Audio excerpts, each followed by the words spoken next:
മഹാഭാരത കഥകളുടെ മറ്റൊരധ്യായത്തിലേക്ക് ഏവർക്കും സ്വാഗതം. ശല്യപർവ്വത്തിലെ കഥകളാണ് കേട്ടുകൊണ്ടിരിക്കുന്നത്. സരസ്വതി നദിയുടെ തന്നെ മറ്റൊരു ശാഖയായ വസിഷ്ഠപാവാഹ തീർത്ഥത്തിൽ സ്നാനം ചെയ്ത ശേഷം ഇന്ദ്രപാപമോചന തീർത്ഥം, വരുണതീർത്ഥം, അഗ്നിതീർത്ഥം, കൗബേരതീർത്ഥം എന്നീ തീർത്ഥങ്ങളിലും സ്നാനം ചെയ്ത് പിന്നെ ഇന്ദ്രൻ 100 യാഗങ്ങളെ നടത്തിയ സ്ഥലത്തുള്ള ഇന്ദ്രതീർത്ഥം, ഭാർഗവരാമൻ അശ്വമേധം നടത്തിയ സ്ഥലത്തുള്ള രാമതീർത്ഥം, വരുണൻ രാജസൂയയജ്ഞം നടത്തിയ സ്ഥലത്തുള്ള യമുനാതീർത്ഥം, ആദിത്യന് ജ്യോതിസുകളുടെ ആധിപത്യം കിട്ടിയ സ്ഥലത്തുള്ള ആദിത്യതീർത്ഥം, വൃദ്ധകന്യാതീർത്ഥം എന്നീ തീർത്ഥങ്ങളിലും ബലരാമൻ പോവുകയും സ്നാനം ചെയ്യുകയും ചെയ്തു. വൃദ്ധകന്യാതീർത്ഥത്തിൽ നിന്ന് കുരുക്ഷേത്രത്തിലേക്കാണ് ബലരാമൻ പോയത്. കുരുക്ഷേത്രത്തിന്റെയും സാമന്തക പഞ്ചതീർത്ഥത്തിന്റെയും മാഹാത്മ്യങ്ങൾ പലതും അദ്ദേഹം ഋഷികളുടെ മുഖത്തു നിന്ന് കേട്ടു.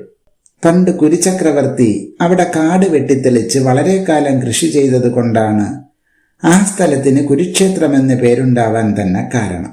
അവിടെ മരിക്കുന്നവർക്കൊക്കെ സ്വർഗസ്ഥിതി കിട്ടണമെന്ന പരമോദ്ദേശത്തോടു കൂടിയാണ് കുരുചക്രവർത്തി ആ പ്രദേശത്ത് കൃഷിയും തപസ്സും ആരംഭിച്ചത്.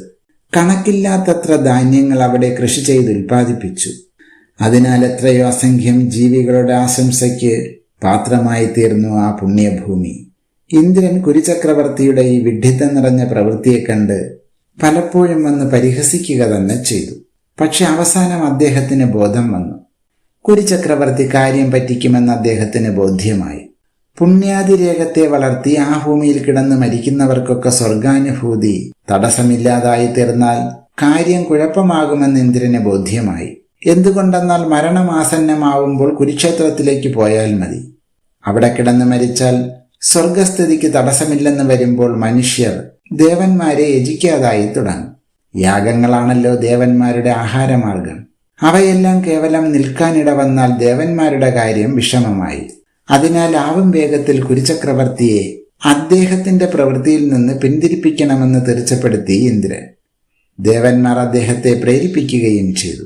അതിനാൽ ഒരു ദിവസം ഇന്ദ്രൻ കുരുചക്രവർത്തിയുടെ മുന്നിൽ പ്രത്യക്ഷപ്പെട്ട് അദ്ദേഹത്തിന് ദർശനം കൊടുത്തു.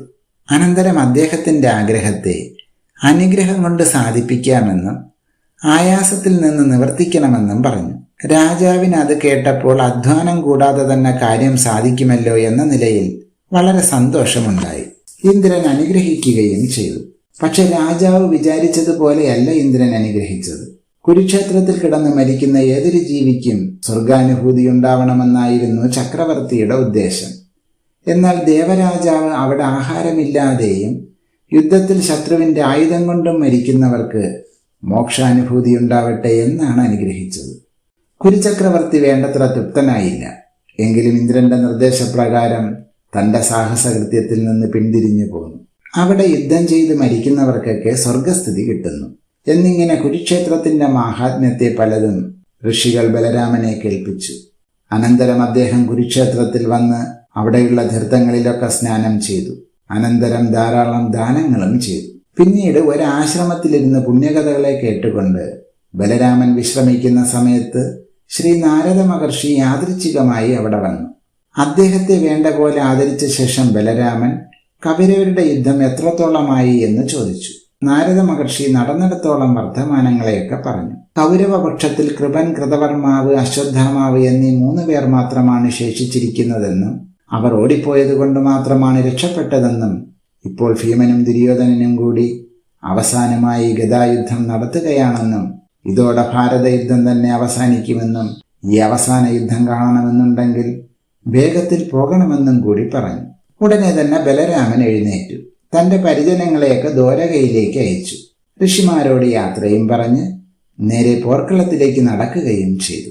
2 മത്തഗജങ്ങൾ പോലെയും 2 പർവ്വതങ്ങളെപ്പോലെയും വലിയ ഗദയുമേന്തി അന്യോന്യം സംഘട്ടനം നടത്താൻ തുടങ്ങിയ ഭീമദുര്യോധനന്മാരുടെ മുമ്പിൽ പെട്ടെന്ന് ബലരാമൻ വന്നു ചേർന്നു. 2 യോദ്ധാക്കൾക്കും ബലരാമനെ കണ്ടപ്പോൾ സന്തോഷമുണ്ടായി. എന്തുകൊണ്ടെന്നാൽ ഗദായുദ്ധത്തിൽ 2 പേരുടെയും ആചാര്യനാണ് ബലരാമൻ.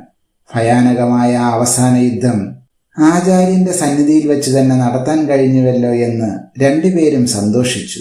ആ 2 മഹായോദ്ധാക്കളും തങ്ങളുടെ ഗുരുനാഥനായ ഹലായുധനെ വണങ്ങുകയും ഇരിക്കാൻ ആസനം കൊടുത്ത് സൽക്കരിക്കുകയും ചെയ്തു. യുദ്ധത്തിന് അനുവാദം ചോദിക്കുകയും ചെയ്തു.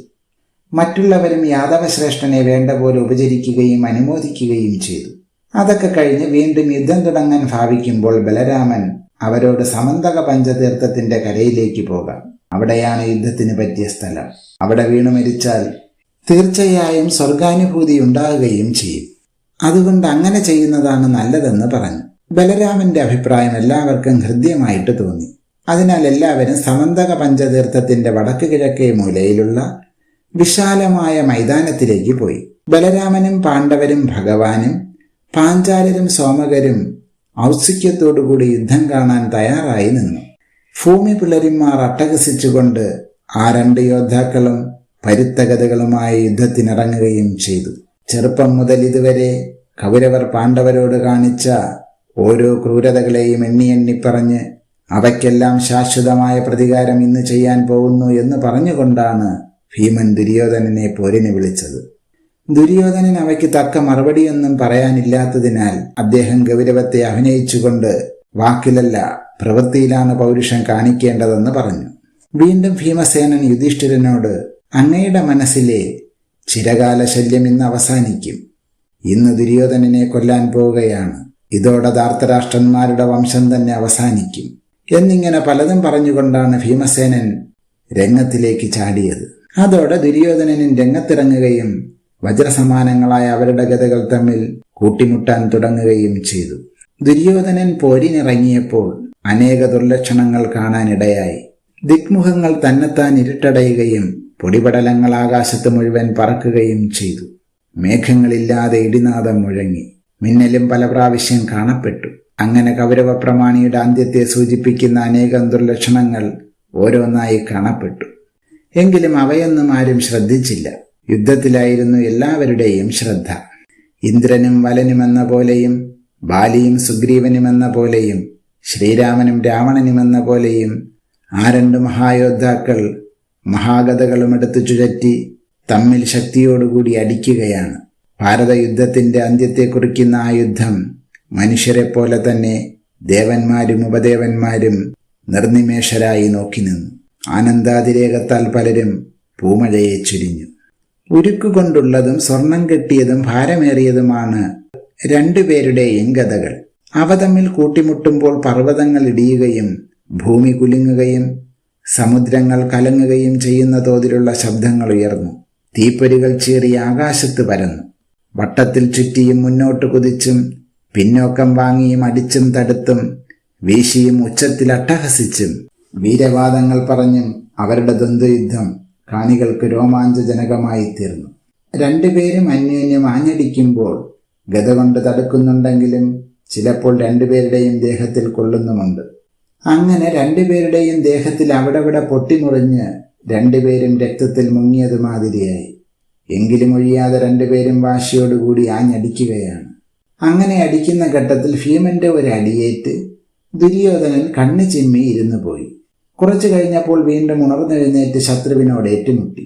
ഭീമസേനനും അങ്ങനെ 1-2 പ്രാവശ്യം പ്രഹരമേറ്റിരുന്നു പോയി. അദ്ദേഹത്തിന്റെ ചട്ട പോലും പൊളിഞ്ഞു. എങ്കിലും ഒഴിയാതെ അവർ ശക്തിയായി പൊരുതുക തന്നെ ചെയ്തു. എല്ലാവരുടെയും ശ്രദ്ധ ആകർഷിക്കുന്നതും രോമാഞ്ചജനകവുമായ ഭയങ്കര യുദ്ധം അതേ നിലയിൽ ശക്തിയായി നടന്നുകൊണ്ടിരിക്കെ അർജുനൻ സമീപത്തു നിന്ന ഭഗവാനോട് ഇവരിൽ ആരാണ് ബലവാനായ യോദ്ധാവെന്ന് ചോദിച്ചു. അതിന് ഭഗവാൻ മറുപടി പറഞ്ഞു, അഭ്യാസബലം രണ്ടുപേർക്കും മിക്കവാറും തുല്യമാണ്. എന്നാൽ ഭീമസേനന് ശരീരശക്തി അധികമുണ്ട്. എങ്കിലും നയവും സാമർഥ്യവും ദുര്യോധനനാണ് അധികം. അതിനാൽ കപടം കാണിക്കാതെ ധാർമ്മികമായി മാത്രം യുദ്ധം ചെയ്യുന്ന പക്ഷം ഭീമസേനൻ തോൽക്കുമെന്നാണ് പറയേണ്ടത്. പക്ഷേ ഭീമൻ പ്രതിജ്ഞ ചെയ്തിട്ടുണ്ട്, ദുര്യോധനന്റെ കാൽ തുട തല്ലി പൊളിക്കുമെന്ന്. അങ്ങനെ ചെയ്യട്ടെ, ഇല്ലെങ്കിൽ നിങ്ങൾ തോൽക്കുകയും ദുര്യോധനൻ നിങ്ങളെ ഭരിക്കുകയും ചെയ്യും. അർജുനൻ അത് കേട്ടപ്പോൾ ഭീമസേനൻ കാണത്തക്ക നിലയിൽ ഇടത്തെ തുടമേൽ താളം പിടിക്കാൻ തുടങ്ങി. ഭീമന് കാര്യം മനസ്സിലാവുകയും ചെയ്തു. 2 യോദ്ധാക്കളും രക്തത്തിൽ മുങ്ങിക്കഴിഞ്ഞു. ആവേശം കൊണ്ട് അവർക്ക് സ്വബോധം തന്നെ നഷ്ടപ്പെട്ടിരിക്കുകയാണ്. കണ്ണു തുറിച്ചുച്ചത്തിൽ അട്ടഹസിച്ചുകൊണ്ട് രണ്ടുപേരും ആഞ്ഞടിക്കുകയാണ്. അങ്ങനെ അടിക്കുന്ന കൂട്ടത്തിൽ ഭീമന്റെ ശക്തമായ ഒരടി ദുര്യോധനന്റെ തലയ്ക്ക് കൊള്ളുമെന്ന് കണ്ടപ്പോൾ അതിൽ നിന്ന് രക്ഷപ്പെടാൻ വേണ്ടി അദ്ദേഹം മേലോട്ട് കുതിച്ചു. ആ തഞ്ചത്തിൽ ഭീമസേനൻ ആഞ്ഞൊരടി കൊടുത്തു. അതെവിടെയും പിഴയ്ക്കാതെ ദുര്യോധനന്റെ ഇടത്തെ തുടയിൽ തന്നെ കൊണ്ടു. തുട പൊട്ടിച്ചിതറി രക്തപ്രവാഹത്തോടുകൂടി ദുര്യോധനൻ നിലത്ത് വീഴുകയും ചെയ്തു. ഭൂമി തന്നെ കുലുങ്ങി കൗരവന്റെ വീഴ്ചയിലെന്ന് പറയണം. ഭീമസേനൻ ആർത്തു വിളിച്ചു. അതോടെ അവിടെയുള്ള സർവ്വജനങ്ങളും ഉച്ചത്തിൽ ആർത്തു വിളിക്കുകയും ശംഖ്, ഭേരി, ആനകം തുടങ്ങിയവ ആകാശത്തെ മുഖരിതമാക്കത്തക്ക നിലയിൽ ശക്തിയായി മുഴക്കുകയും ചെയ്തു. ദുര്യോധനനോടൊപ്പം കൗരവരുടെ സാമ്രാജ്യത്തിന്റെ തന്നെ പതനത്തെ നോക്കിക്കൊണ്ട് ആദിത്യൻ മന്ദമന്ദം അസ്തമിക്കാൻ തുടങ്ങുകയും ചെയ്തു. ഈ കഥാഭാഗങ്ങൾ ഇവിടെ പൂർത്തിയാകുന്നു.